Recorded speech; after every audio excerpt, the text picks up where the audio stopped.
కార్లు ధ్వంసం చేయటం, కార్లు తగలబెడటం, ఆస్తులు నాశనం చేయటం, భయభ్రాంతులకు గురి చేయటం.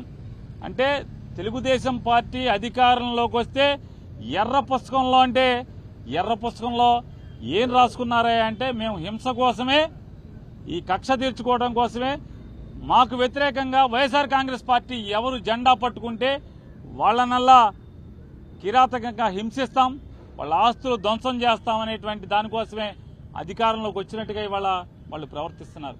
ఇవన్నీ గవర్నర్ గారికి చెప్పినప్పుడు ఆయన ఆశ్చర్యపోయారు.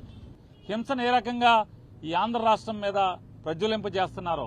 అంటే వాళ్ళు గెలిచింది ఈ రకంగా ధ్వంసకాండ కోసమా, ఈ రకంగా హింసాకాండ కోసమా ఇవాళ ప్రజలు ఓటేసిందా చంద్రబాబు నాయుడు గారికి, కూటమికి అని చెప్పని మేము మీ ద్వారా, ప్రజల ద్వారా ఇవాళ తెలుగుదేశం పార్టీని, కూటమి నాయకుల్ని హెచ్చరిస్తున్నాం.